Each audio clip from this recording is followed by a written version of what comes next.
What if I told you that choosing the wrong ETF strategy could cost you $55 million over your lifetime? I'm not exaggerating here. I've crunched the actual numbers from real ETFs with real performance data, and the results are absolutely mind-blowing. Most investors think the difference between growth and dividend ETFs is just a few percentage points. They couldn't be more wrong. By the end of this video, you'll know exactly which strategy builds wealth faster, and I'll show you the mathematical proof that will completely change how you think about investing. Plus, I'll reveal the one scenario where the losing strategy actually makes perfect sense. Let's dive into the numbers that Wall Street doesn't want you to see. Here's the battle that's been raging in the investment world for decades. On one side, you have growth ETFs. These bad boys focus on companies that reinvest their profits to expand rapidly. Think technology stocks, innovative companies, disruptors. They typically pay little to no dividends because every dollar gets plowed back into growing the business. On the other side, you have dividend ETFs. These focus on mature, stable companies that regularly pay shareholders cash dividends. Think utilities, consumer goods, established banks. They're the steady eddies of the investment world.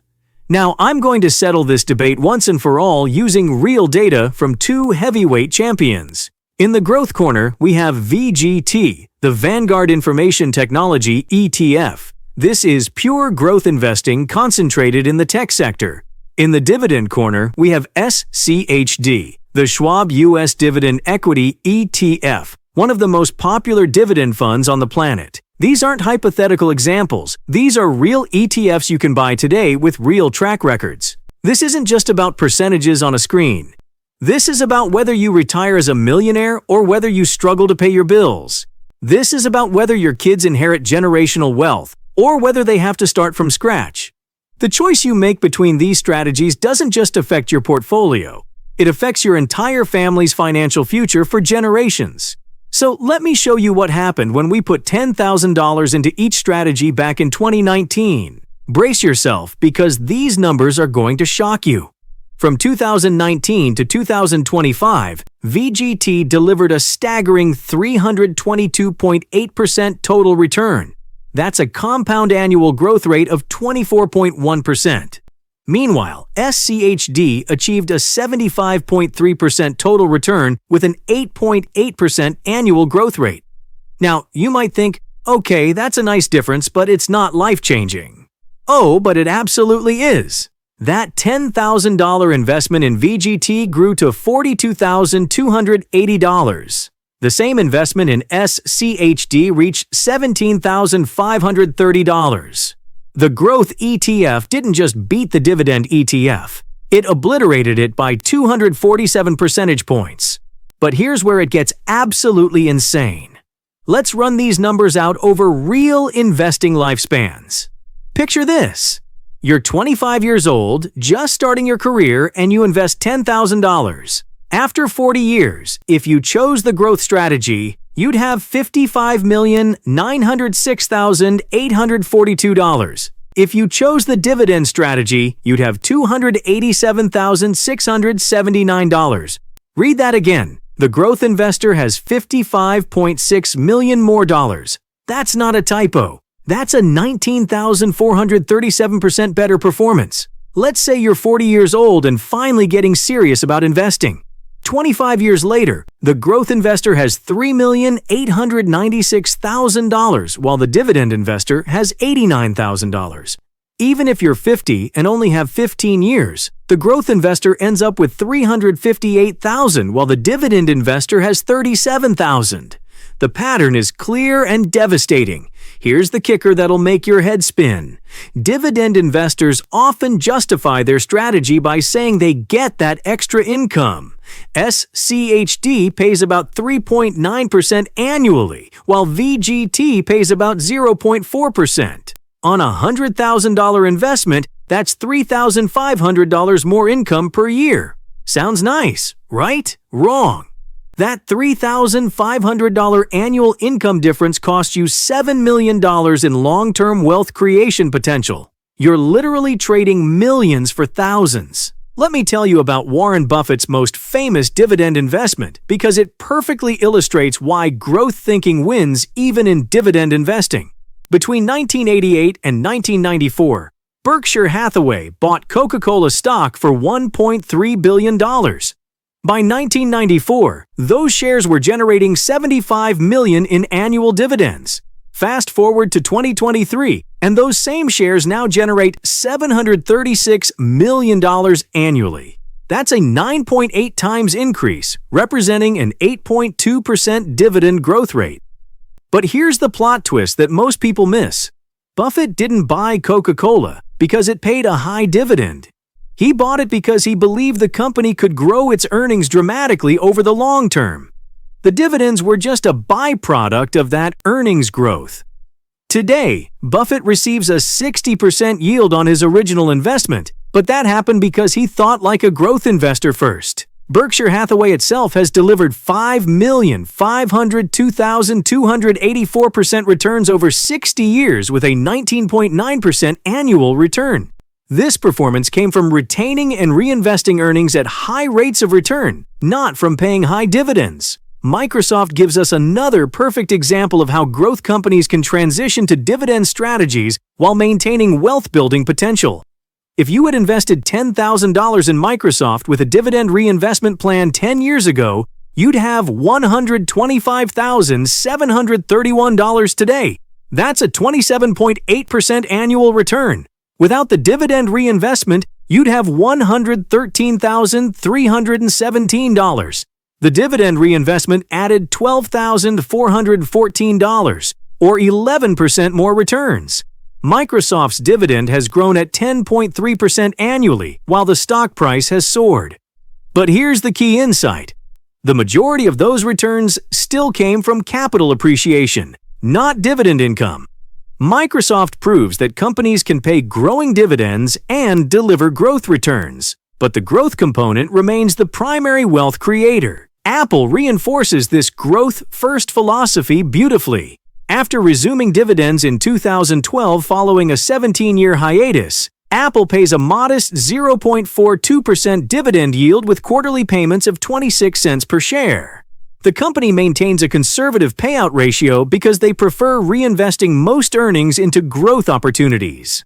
Apple's success validates that stock price appreciation, not dividend income, is the primary wealth creator. Their focus on reinvesting in innovation has generated far superior returns than if they had prioritized high dividend payments. Now, before you think I'm completely anti-dividend, let me share when dividend investing actually makes sense. The research in behavioral finance reveals some important psychological benefits that pure performance metrics don't capture.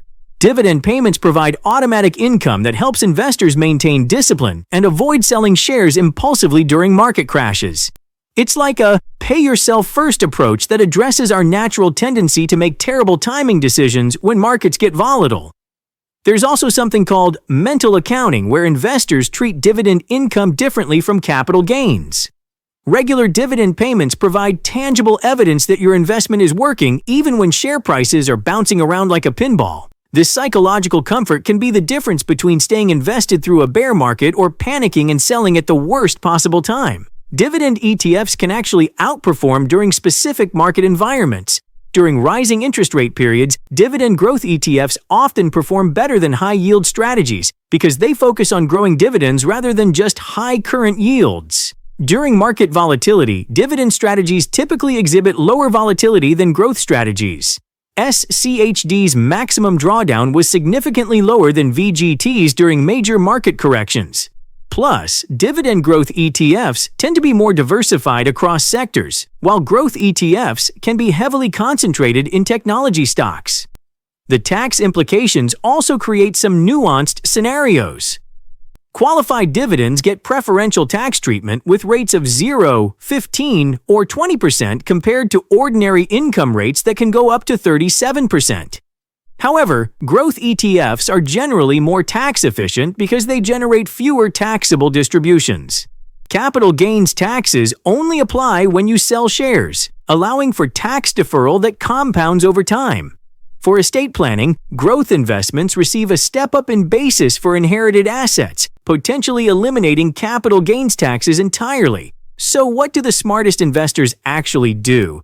They employ hybrid strategies that capture the best of both worlds. A typical sophisticated approach allocates 70 to 80% of the portfolio to growth ETFs for wealth building and 20 to 30% to dividend ETFs for income and stability. This allows for age-based transitions from growth focus to income focus over time. For real-world application, here's what this looks like.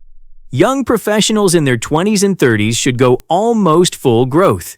You have decades for compounding to work its magic, and you don't need current income.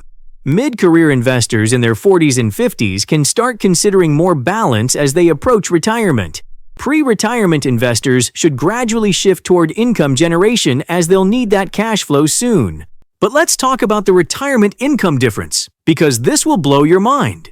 Using the 4% withdrawal rule, a growth strategy that builds a $7.5 million portfolio generates $300,000 in annual retirement income. A dividend strategy that builds a $536,000 portfolio generates $21,440 annually. Even if we account for SCHD's 3.9% yield, that only adds about $20,000. The growth strategy generates 14 times more retirement income through superior wealth accumulation. This is why building wealth and generating income are two completely different objectives. If your goal is maximum wealth accumulation, growth strategies win decisively. If your goal is current income, dividend strategies serve that purpose. But don't confuse the two. The income-focused investor pays a massive opportunity cost in terms of long-term wealth creation. Let me give you the final verdict based on pure mathematical evidence. Growth ETFs get you rich faster, dramatically faster. The compound annual growth rates of 24% versus 9% create exponential wealth differences over time. A 25-year-old investor choosing growth over dividend strategies could retire with $55.9 million instead of $187,000. That difference doesn't just change your retirement, it changes your family's legacy for generations. However, wealth maximization isn't the only consideration in life. Dividend investing serves important psychological and income generation purposes that pure wealth accumulation can't capture. The optimal strategy depends on your individual circumstances, risk tolerance, and life goals. But for the specific question we started with, which gets you rich faster, growth ETFs win decisively across virtually all scenarios and timeframes. The evidence strongly suggests that time in the market with growth-focused investments beats income-focused strategies for wealth creation. Dividend strategies retain value for specific investor needs and behavioral preferences, but they're not wealth maximization tools. The key insight is understanding that building wealth and generating income are two different objectives, and growth ETFs excel at the former, while dividend ETFs serve the latter. Here's your action plan. First, assess your timeline and goals honestly. If you're young with a long time horizon, lean heavily toward growth. If you need current income or have a conservative personality, consider dividend strategies or hybrid approaches. Most importantly, understand the trade-offs you're making. Every dollar you allocate to current income is a dollar not working toward maximum wealth accumulation. The choice is yours, but now you have the real numbers to make an informed decision. Are you team growth or team dividend? Drop a comment below and let me know which strategy matches your goals. And if this analysis helped clarify one of investing's biggest debates, hit that like and subscribe button for more wealth-building strategies that cut through the noise and focus on what actually works. Remember, the best investment strategy is the one you understand and can stick with for decades. Choose wisely. This video is for educational and informational purposes only. Investment performance shown is based on historical data and projections. Past performance doesn't guarantee future results. Always conduct your own research and consult with a qualified financial advisor before making any investment decisions. Thanks for watching.